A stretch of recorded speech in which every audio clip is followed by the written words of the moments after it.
Elon Musk has confronted numerous dangers to humankind, but he may be in for his greatest challenge.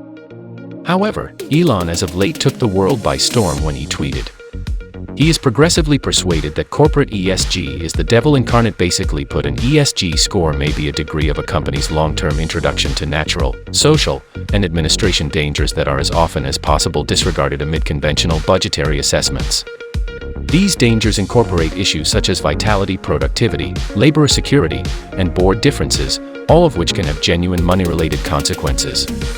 A tall ESG rating demonstrates that a company oversees its ESG dangers well in comparison to its peers, while a MU ESG rating demonstrates that the company contains a higher unmanaged ESG chance presentation. The SP 500 ESG file, which was propelled in 2019, measures the stock esteem of a few of the biggest companies by showcase capitalization recorded within the joined-together states that meet certain supportability criteria. Its scope is similar to that of the first SP 500 file, but it points to help speculators in selecting companies based on their commitment to solid ESG goals. Now here's the kicker: in spite of all the great it does for the environment, Tesla encompasses a destitute ESG rating, and, in the event that that's not insane sufficient for you, the disputable oil mammoth ExxonMobil was recorded within the Beat 10 for ESG companies this year, whereas Elon's Tesla was straight up kicked out of the list. Elon took to Twitter to specify his dissatisfaction with the news that his company had dropped out of the SP 500 ESG record. ESG may be a trick. It has been weaponized by fake social equity warriors. He composed. Elon moreover shared memes scorning the consideration of 6 oil companies onto the file and claiming that a great ESG score compares to a company's compliance with the liberal motivation. Certain segments have addressed the concept of ESG, for the most part, since it allows companies and speculators to elude indictment for socially reckless exercises or investments. According to Bloomberg, the world's biggest ESG-centered trade exchange support has about 3.1% of its resources contributed within the oil and gas sector. The same division that's speeding up the climate emergency, the UN, may have presented ESG evaluations, but nowadays the World Financial Gathering is one of ESG's greatest supporters. For you, controversial oil company ExxonMobil was listed in the top 10 for ESG companies this year, while Elon's Tesla was kicked right off the list.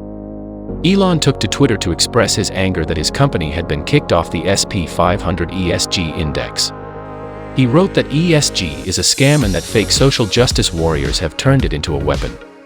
He also shared memes, making fun of the fact that 6 oil companies are on the index and saying that a good ESG score means a company agrees with the leftist agenda.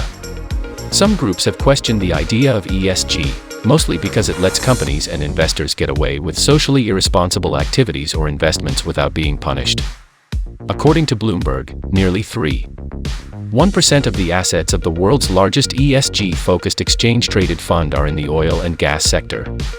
This is the same sector that is making the climate crisis worse. Even though the UN came up with the ESG ratings, the World Economic Forum is now one of the ESG's biggest supporters. The World Economic Forum, or WEF, is an international group based in Geneva, Switzerland. Each year it brings together political and business leaders to talk about major issues that affect the world economy. Political, economic, social, and environmental concerns are just a few examples. The WEF was started in 1971 by Klaus Schwab, who taught business at the University of Geneva. It used to be called the European Management Forum, but in 1987 it changed its name to the World Economic Forum. This was done so that it could become a place where international conflicts could be settled. The annual World Economic Forum meeting in Davos, Switzerland, is probably the most well-known thing about the WEF. Business and political leaders from all over the world come to this event every year for a series of talks about global issues. Some of the world's most famous CEOs, diplomats, and celebrities are members of the WEF. They come from both the private and public sectors and are part of the global elite: media personalities, officials from the government, religious leaders, and unions. The mission of the World Economic Forum is based on something called stakeholder theory, which is a term we should all be wary of. According to stakeholder theory, while the goal of a private sector entity is to make more money for its shareholders, the organization must see the rest of society as having a stake in the company's actions. This means that key decisions must take into account stakeholders like employees, customers, and the government. The World Economic Forum has offices in New York, Beijing, Tokyo, San Francisco, and Mumbai, as well as its main office in Switzerland. The COVID-19 pandemic made some changes to the annual WEF meetings, which have become a huge media sensation.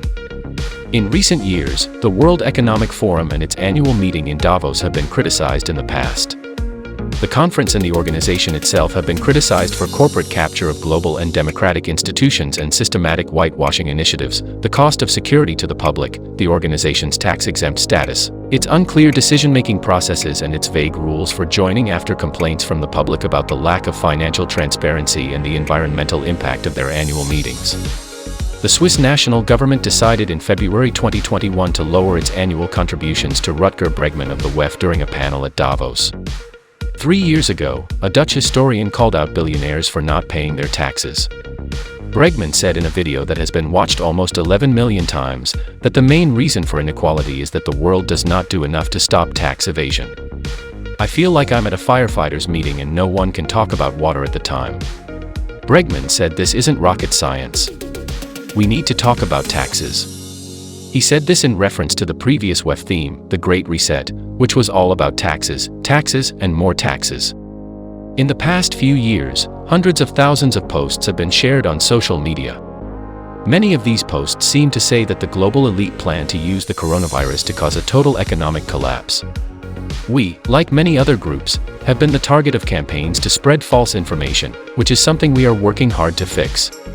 Sadia Sahidi, the managing director of the World Economic Forum, said we trust facts, science, evidence, and expertise. Protesters will get these things from the 100 or so experts and business and political leaders at the meeting. According to a recent report by the global charity, Oxfam, activists and people on the front lines of inequality have criticized the WEF for its empty rhetoric. They say that Davos is a symbol of the failed era that should be left behind.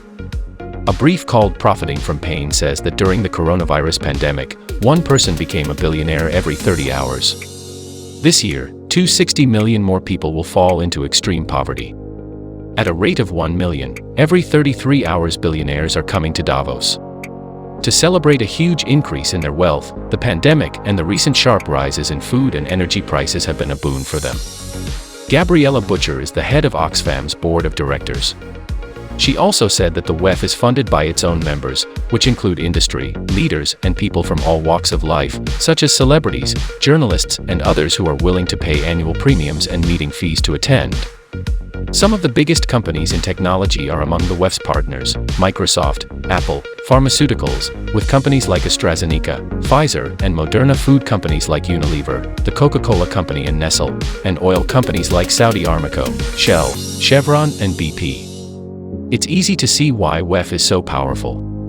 The Great Reset suggests many changes that would help the economic, social, geopolitical, environmental, and technological problems. The reset calls for a huge redistribution of wealth and a decrease in competition, creative destruction, and economic growth in favor of group goals, and its calls for structural changes and redistribution. It focuses on government control and social welfare. As you might expect, the agenda focuses on different aspects of social justice. The Great Reset has caused a lot of debate as more people learn about what it means. People who like free enterprise and don't like radical social reconstruction are all against it. There have also been some obvious mistakes that have caused some WEF publications and social media posts to be taken down or changed. Critics have said, WEF statements imply that people won't own anything and won't have any privacy after the Great Reset. It has even been said that it made COVID-19's economic destruction of urban economies look like a good thing, which is downright evil. Most years, the local Green Party holds small protests in Davos to protest what has been called Fat Cats in the Snow meetings, which is an ironic name made up by U2's Bono. Fun fact: Bono has been to and spoken at multiple WEF conferences as a keynote speaker, which shows how big the organization is. Some critics say that between 2001 and 2005, women were unrepresented at the WEF in a big way.